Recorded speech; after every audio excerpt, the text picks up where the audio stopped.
Welcome, everybody, to The Expendable Show. I'm your host, The Expendable.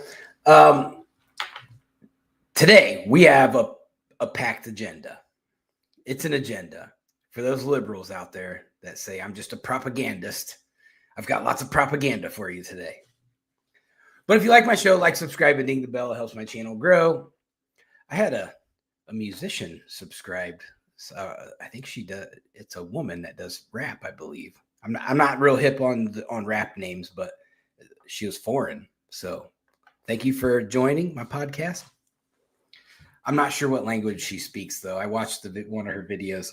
It was pretty good. I didn't understand what she was saying. I don't know if she was Haitian or something, but it was cool. But let's get into our statistics real quick before we get into the big stories. So let's talk about Doge. On the Doge.gov, Elon's at $175 billion saved, which comes out to $1,086.96 for each taxpayer. On the debt clock, though, we're up to $497 billion saved, which comes out to $4,427 per taxpayer. So that's good. Eggs. Everybody's talking about the eggs. The eggs are just so out of control, but they're really not. So in 2024, eggs were $4.15 a dozen on average for the year. We are down to $2.52 a dozen. So good job, President Trump, for working on the eggs. Actually, all he had to do is just let the chickens live. I don't know why let's kill all the chickens because of bird flu. That was a stupid brain dead idea. Anyway, gas 2024, $3.30. We're down to $3.14 according to AAA. So we're seeing the gas prices continue to trend down. When I went out this morning to the gym, our gas here in Locust Grove was $2.40 a gallon. That's nuts. So, I got some gas, I'm not messing around. If you pay cash, it was like $2.30. So I didn't have any cash on me, but I got gas for $2.40. Mortgage rates, we're finally seeing some traction. It's starting to downward trend finally. We've been hovering in the 7% range, low 7%.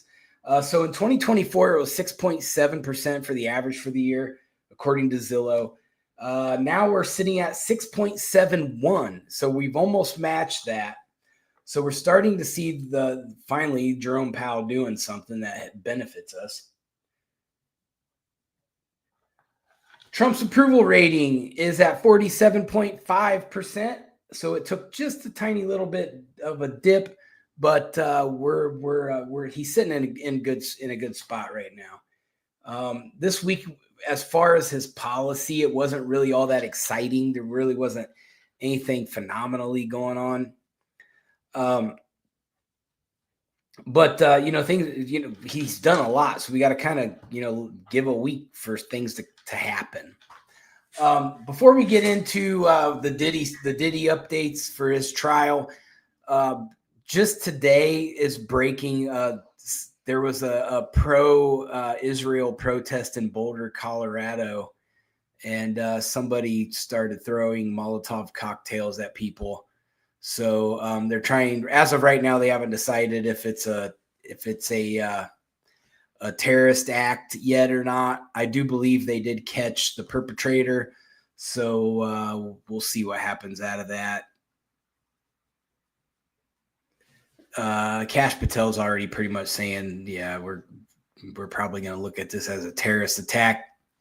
So hopefully everybody's okay.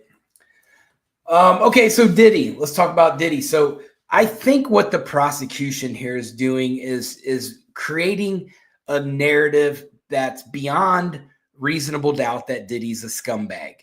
So at first I was like, man, I just don't understand the strategy. They almost are walking this into a domestic violence, which would take it out of the federal courts and put it into just a local state court. So that makes a difference. they want these big federal charges of human trafficking and all this and racketeering, and there's no, hey, what's up, G bro? Go Buckeyes. But so what we've had happen this week, so Mia testified. She was an assistant to Diddy. She was an assistant to, I think, to the girlfriend of Harvey Weinstein too. She's been in like this. She's been around like the smuttiest people in Hollywood for the most part as her career. That's what she does. So I can only imagine the secrets that she has.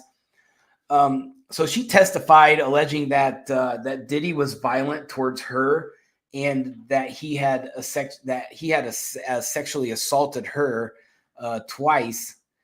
Yeah, all right, I'll let that slide. G-Bro said go Irish, so we'll let it slide. You do have an Ohio State coach, so we'll let you live on that. So she goes on to say that Diddy had such a chaotic and toxic environment around him. And I don't think anybody really doubts that. We're starting to, like, we saw the video of what he did to Cassie Ventura. We're hearing these stories. Everything kind of adds up. So if I'm a juror, I'm going, okay, Diddy's a violent, probably a sociopath. This guy is just beating women, abusing women, assaulting women in any form that he wants. He thinks he's above the law. He tried to Molotov cocktail Kid Cudi's car. So this he's out of control. It's clear that Diddy's out of control.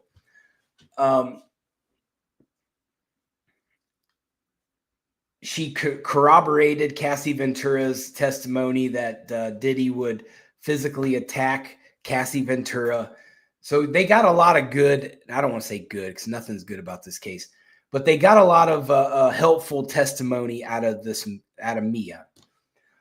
Mia alleged that the first time Combs sexually assaulted her was at the Plaza Hotel in New York City during his 40th birthday celebration, and that was in 2009. She said she felt unusually affected by two shots of alcohol. So that kind of fits the narrative that Diddy was slipping people roofies. She said she woke up the next morning just in a chair and didn't really understand how she got there. She said that Diddy assaulted her at his LA home and on a private plane. So they're saying that her testimony is crucial to the case because it corroborates a lot of different things that the prosecution's setting up. I'm still not seeing this human trafficking charge though. They got him on everything else, but I'm not seeing the human trafficking yet. So hopefully they get to that, but they definitely have him on, several assault charges. The racketeering, we're going to talk about that here in a second. She's one of the 4 alleged victims that are central to the charges against Combs. The prosecutors will argue that Combs ran a criminal enterprise, which I can see that this could potentially be a RICO situation. I don't understand why they're not treating it like a RICO situation, because there's many people involved into this organization that Diddy has kind of put together. He's made them engaged in forced labor and amongst other crimes. Mia's testimony is expected to continue this coming week. So Capricorn Clark, she claimed that Diddy took her to Central Park, threatened to kill her after he learned she had previously worked for Suge Knight. So Diddy didn't like Suge Knight, obviously. Diddy's linked somewhat to the Tupac murder. Diddy's also semi-linked to the Biggie murder. So for him to not like someone because of Suge Knight makes sense. Another person testified, a celebrity stylist, Deontay Nash. Deontay was cross-examined, and he told the jury about a mixtape that he helped Cassie Ventura produce in 2013. It was called Rockabye Baby. Nash testified there was a team behind the mixtape, and he confirmed that nobody got paid for it. It was done up and nobody got paid. Nash testified that A-list rappers were on Cassie's mixtape, including Rick Ross, Wiz Khalifa, Meek Mill, and other well-known artists.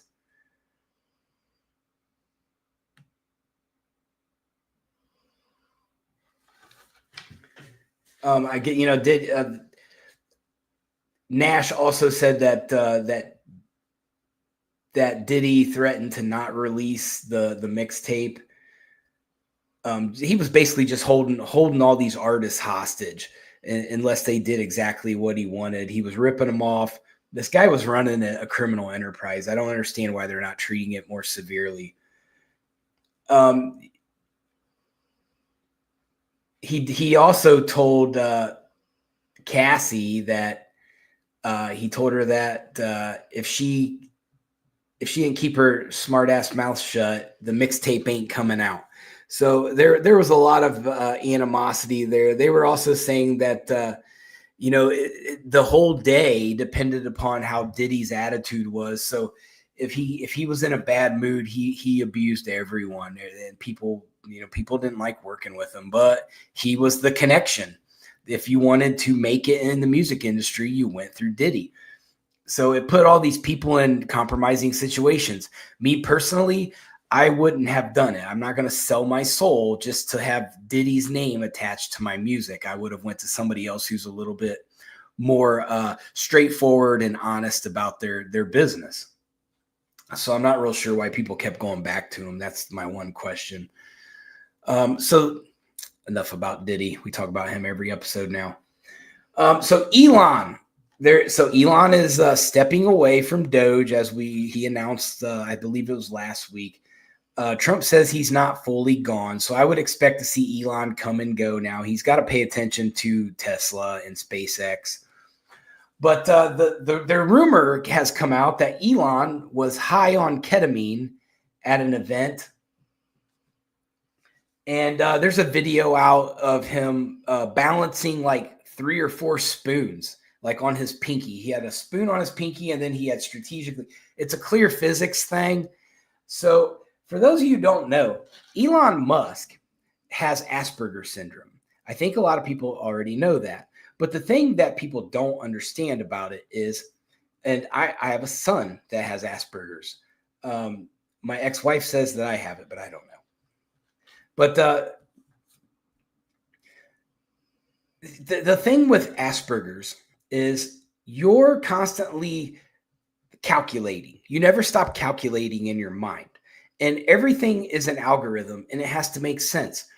So when Diddy is sitting in these events with all these prestigious people, that's not where he wants to be. That's boring to him. There's no calculation involved there. It's just rich people stroking each other's egos. So he starts tinkering with the spoons and making something make sense in his head. It was a puzzle to him. He was just sitting there doing nothing. And so the liberals jumped all over and said, well, he had to have been high on ketamine. So I don't know. I don't understand why that was the go-to, but Elon came out and he stated on Saturday that he's not taking ketamine, which is an anesthetic drug, after suspicious reports from news outlets and a bizarre video of Musk playing with the spoon at dinner resurfaced online. So, I mean, if that's the extent of the dirt that they have on Elon compared to the dirt that's on every politician and in government, I would say Elon probably passed the test. He still hasn't done nearly as many drugs as Hunter Biden, who potentially could have been working with the auto pen. So once again, the left is worrying about the wrong things. They're worrying about ketamine with a guy who's not a government employee versus Hunter Biden, who did a lot of drugs while in the White House, while the auto pen's being used. So, they don't want to talk about that, though. We don't want to talk about cocaine. So the video was filmed in March, and it appears to show Elon balancing spoons at It was at Mar-a-Lago. The New York Times wrote an article about it. They said watching the video, even the Secret Service looks embarrassed, but that's not. I didn't see that when I was watching the video. Secret Service just kind of like doing their thing. They're not going to sit there and get entertained by Elon Musk. They have Secret Service things to do. Elon responded to that post and said that I'm not on ketamine.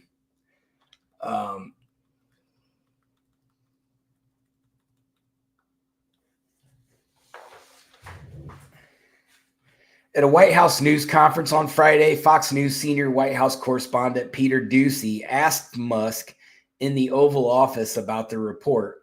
Before Doocy could even finish asking the question, Musk sarcastically shot back and said, "Oh, wait. Is that the New York Times? Is that the same publication that got a Pulitzer Prize for false reporting on Russiagate? Is that the same organization?" And Doocy replied, he said, I've got to check my Pulitzer counter. And Musk chimed back in and says, "It is." And President Trump was agreeing with Elon.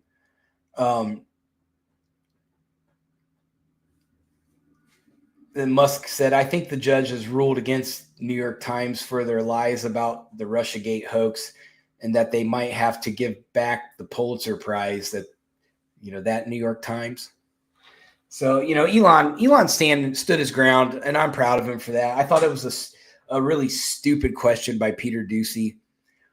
And I get it. He's a journalist that's supposed to be fair and balanced, but we all know journalism is far from that anymore. So it was nice that Elon, did his thing, stood his ground against the press. The guy's got Asperger's syndrome. It's what he was doing was clearly an Asperger's thing. I remember my youngest son who has Asperger's. He would get confused, and he would like overload in his brain. Once that happened, you couldn't reason with him because nothing made sense in his brain. So what I learned how to do was I had to jump into his world. And how I did that, he was a huge Star Wars fan. And so I started talking to him like I was Yoda. And then he could resonate with that, and he would come back and he would be able to, you could communicate with him, but he would understand Yoda. So, the Asperger's is complicated. There's things there that don't make sense. And for Elon to exert that behavior, when I'm watching that behavior, I'm going, okay, that's an Asperger's thing. It's a nervous tick. He's not comfortable being there with all these people. He was just kind of sitting at the table. Nobody was talking to him. So, it is what it is. So I'm glad Elon stood up for himself. Now we've got the Iran-U.S. nuclear deal. So I'm going to just briefly touch on that. President Trump said on Friday that Washington and Iran are fairly close to reaching a nuclear deal, but Tehran warned that the threats of blowing up nuclear facilities and imposing sanctions will not bring the countries to an agreement. I disagree. That's just some soft, that's just Iran being soft, saying, "Oh, well, if you quit threatening to blow our buildings up, maybe we'll work with you." No, that's not how it works. We're America. You guys have been threatening, and you guys have been funding terrorists. You've been doing all these horrid things, and now you want to cry because Trump says, "I'll blow your whole country up." No, get out of here with that. You don't get to be the bully, the aggressor, and the victim all at the same time. Sorry, it doesn't work. Trump said, "I think we have a chance at making a deal with Iran." They don't want to be blown up, he said. They would rather make a deal, and I think that could happen in the not too distant future. So I'm good with that. I would like to see a deal get made. I want to see Iran just go away for a while. They cause enough problems. He also repeated his threats that the United States could blow up nuclear laboratories in Iran, even with an agreement. So I thought that's funny. He's always got to remind you, like, I did say that, and I'll keep saying it. but maybe you guys should just come to the negotiation tables. Trump said, I want a nuclear agreement. I want a very strong nuclear agreement where we can go in with the inspectors. We can take whatever we want. We can blow up whatever we want, but nobody's getting killed. We can blow up a lab, but nobody's going to be in the lab, as opposed to everybody being in the lab and blowing it up. I get Trump. Like, if you don't have you got to have a sense of humor when you listen to Trump talk, because he covers well, we don't want to blow the lab up with people in it, but if you don't want to, work with us, I'll blow the lab up while there's people in it. Pick which one would you rather have? So I thought that was funny. And Trump's doing his thing. He's agitating, messing with people, making himself. He comes across as he might be unstable, but we all know, those who really pay attention to President Trump, he's very calculated. So this is something that he wanted to throw out there because it puts Iran on their toes. Well, he said he doesn't want to blow us up, but then he said he does want to blow us up. So which is it? An unnamed Iranian official told the Fars News that such threats are open hostility against Iran's national interest. Well, obviously. An unnamed, wait, I already read that one. So if the U.S. seeks a diplomatic solution, it must abandon the language of threats and sanctions, because Donald Trump hurt Iran's feelings, and his words hurt. Words hurt everybody. Also on Friday, Iran denied an Austrian intelligence global report that said Tehran's nuclear weapons development program is well advanced. So Austria came out and they said, hey, they're making advanced weaponry over there in the nuclear sector. And Iran said, pish posh, we're not doing that. So there's that. Iran has continued to argue that it wants a nuclear program for civilian purposes, not for weaponry. We all know that's a lie. According to the International Atomic Energy Assistance Agency, or Energy Agency, Iran is the world's only country that is enriching uranium up to 60%. They're the only country doing it. The rate remains below the 90% threshold needed to make a nuclear weapon, but high above the 3.67% limit that was set in its 2015 agreement with world powers. So they are heavily producing uranium enrichment beyond the agreement, and they're getting very eerily close to that 90% that's needed to make a weapon. So that's something that they're talking about on the news, that Iran appears to be stepping up what they're doing. We need to pay close attention to that. It's also reported that Iran carried out secret nuclear activities with material that was not declared to the United Nations nuclear watchdog at 3 locations. And so they're under international investigation for that. Iran's foreign ministry condemned the fake information disseminated in the report and demanded an explanation from Austria's government. So Iran's sticking to their guns and saying, hey, they don't know what they're talking about. So Saudi Arabia dispatched the crown prince to Tehran to warn officials there to either take Trump's offer to negotiate a nuclear agreement or risk war with Israel. So this is where Trump's plan, where a few weeks ago when he went to the Middle East and worked out all these business deals with the Middle East, that's going to come into play, because now Saudi Arabia, since they're locked in with these big time, big dog business agreements, that they're backing President Trump. They're coming and saying, let's finish this peace. Iran, like either make a decision, either work with Trump or Israel's is gonna attack you. That's the deal. So it's going to be interesting to see, how that transpires in the next couple of weeks. I'm going to be paying close attention to that for obvious reasons. Now, Tim Walz. I know we had our little tampon Tim rant last week, but he's at it again. With all his manlyhood, he just comes and brings manliness. So Minnesota Governor Tim Walz, who's a Democrat, called on his fellow Democrats on Saturday to be a little meaner and stand up to President Donald Trump, who he's describing as a bully. So there you go.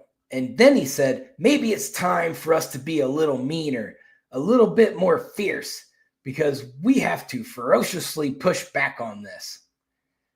He said this at Palmetto State University or college. I've never heard of it. I don't know, some little school in Minnesota. The comment came after he said he had been accused of being mean when he threw criticism in recent months at the Trump administration officials, including billionaire Elon Musk, who has since left his role in the federal government. The thing that bothers, this is what Tampon Tim went on to say. He said, the thing that bothers a teacher more than anything is to watch a bully. And when it's a child, you talk to them and you tell them why bullying is wrong. But he's going to lead the Democrats to do the opposite of that. He said, well, we need to bully them back. So there you go. There's your example that he's giving to people. Well, if you're being bullied, bully them back and bring all your friends. So he does clarify that. He says, but when it's an adult like Donald Trump, you bully the shit out of them back. This is a cruel man. So he's going to lower his standard to bully back the president of the United States. Tampon Tim, you're not doing a very good job of setting an example for your Minnesotans. Is that what that's called? I don't know. Is anybody from Minnesota? You have to give me the exact Minnesotans. I don't know. Somebody's going to have to clarify that for me. The Minnesota Democrats also criticized Trump as a wannabe dictator and an existential threat to democracy. Says this, they say this every time. That's nothing new. He said Donald Trump is the existential threat that we knew was coming. It's going to be a challenging few years here for the Democrats. We've got the guts and we need to have it to push back on the bullies and the greed. Donald Trump doesn't need a study to dismantle democracy or use the Constitution like a suggestion box. Donald Trump doesn't need a white paper to start arbitrary trade wars that raise the cost of virtually everything in our lives, which is not true. That was from Maryland Governor Wes Moore. So he had to chime in too. Him and Tampon Timmy, they were out there talking a lot, making themselves look dumb. So there we go. You're seeing Tim Walz try to be the face of masculinity, and he's trying to pose himself as a leader. But then you see stuff like this happen in Boulder, Colorado today, where people are getting caught on fire. So this is the push, the fight back that they're talking about. But yet everybody's grandma and grandpa can go into the Capitol building and take a uninvited tour, and that's the greatest insurrection in the history of the world. But yet we have the Democrats and the left continually pushing violent rhetoric that's causing these things to happen everywhere. So that's that. Breaking news today, Greta Thunberg is going to Gaza. Greta Thunberg can stay in Gaza. So she's probably going to do a lot of crying and all the things Greta Thunberg does. I am hoping that Greta Thunberg realizes that there are customary traditions there that she's going to have to abide by, that her big mouth is not going to, they're not going to want to hear it there. So we'll see. Now, other big news. So back home, this is becoming a big thing, and I'm going to cover it, and it's probably not going to be a popular opinion, but I'm going to give you my spiel on it anyway. If you don't like it, I don't care. Go watch another podcast. So back home, there's a bar in Fort Wayne, Indiana. And I know this is spread everywhere around back home in Indiana, Ohio, Michigan. I don't know if it made national news or not. I haven't seen it in the national news. But it's big back home, so I'm going to cover it. So there is a bar in Fort Wayne, Indiana. That's notoriously, I'm not going to name the bar because they're going to have enough problems. But it's notorious as an outlaw motorcycle club.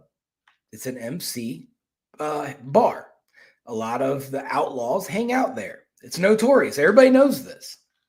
So there was a video that's circulating of from Saturday night or Friday night, one of the two. It was this past weekend, but I think it was Friday night.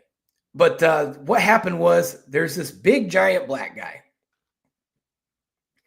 All I can hear is somebody said, you need to pay your tab, or you're gonna pay your tab. So evidently the communication happened between one of the bikers, one of the outlaws, and this big massive dude. And from what I understand from the video, and I don't know, I haven't heard all the facts yet, but from what I understand from watching the video is the one gentleman didn't want to pay his tab. And the biker said, "Oh, you're going to pay your tab." And then he said, the other guy said something back to the biker, and then it turned into a massive stomp out of this gentleman. Obviously, so there's several things to go over with this. So for one, the black guy went to the hospital. The cops talked to him, and he didn't rat on nobody. He didn't give no names. So also, it's interesting to point out that this guy is a frequent at this bar. So he's mingled with the outlaws for some time now.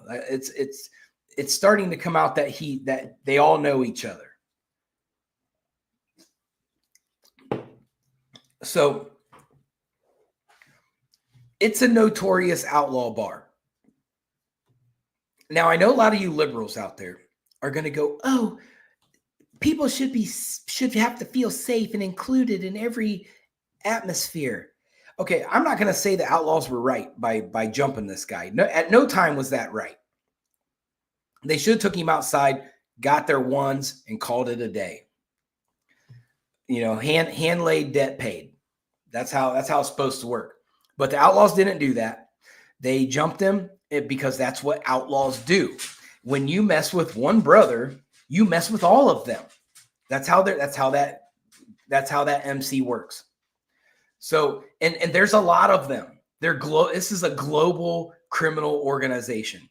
I think people need to understand that. So when you have all these liberals, and I've been watching them all talk smack on the internet, well, here's their clubhouse. We need to go protest. Look, go protest if you want. This isn't, you're knocking on a door of a group that does not care about your life. So even, okay, so a lot of the African-American community of Fort Wayne is saying, yeah, they're going to find out. Maybe so. And I'm not going to lose any sleep over that. If that's how they want to handle that, that's how they handle that. But for all these leftist soy fighters that are out there going, "We're going to protest and we need something done." For one, let me set it to you straight. The outlaws have ties in nearly every law enforcement community in that region. Okay, so you're going to get very little help from the Fort Wayne PD because of some of the relationships that they have with law enforcement. Now, if you're a leftist protester, the last thing you need to do is go to their clubhouse, because I will guarantee you that the outlaws, since this made some news and there's a backlash, they've upped their manpower because they're expecting somebody to go to the clubhouse and do something stupid. They will be ready. I promise. Now, for those of you who don't know, the Outlaws, specifically the Dayton branch in Ohio, is well known. This isn't like a big secret. This is released FBI information that they provided Timothy McVeigh with much of the resources that he needed to blow up the Oklahoma City building. So that's the type of people that you're working with. The Outlaws are tied with the Irish Mafia. The Outlaws are tied with the Russian Mafia. There's a lot of working parts to just attacking a clubhouse. It's not going to work out the way you want it to. I understand that what they did was wrong. For one, I'm not going to go into a Black Panther bar and expect everyone to treat me equal. It's not going to happen. So you know what I do? I don't go to those bars because I don't fit in with that crowd. I respect people, but I'm not going to kick out there. There's a high percentage that I could be targeted in a bar like that. Same thing with going into a biker bar. If you're not a biker and you're in a biker bar, they're going to watch you, for one, because they don't know you. For two, you better behave in a biker bar because there will be severe repercussions, which is what we saw in the video. So chances are, since this guy was a regular and he's a big dude, I would be willing to bet that he understood his actions and that he understood that he had a very major problem. If he would have just paid his tab, he probably would have walked right out of there with no problem. And that's still unclear. I'm not gonna staple my name to that, but that's what I'm seeing from the video. Either way, it's not right what the Outlaws did, but they're a biker club. They're a motorcycle club that's notorious for trafficking, extorting people, drugs, murder, kidnapping. This is what they do. So for everyone to sit here and go, this is so shocking. It's not shocking. It's not. And the left is making a bigger deal out of this than what it is. And the only thing that will happen out of that is street justice, and which I would be willing to bet that is likely not going to happen, because when the block's hot, most of the time they're going to let a cooling period happen. Retaliation violence is expected. So I wouldn't retaliate if it was me. Not yet. So there's a lot of people out there that are like all up in arms about that. Like, we need to do something. We need our justice. Go get it then.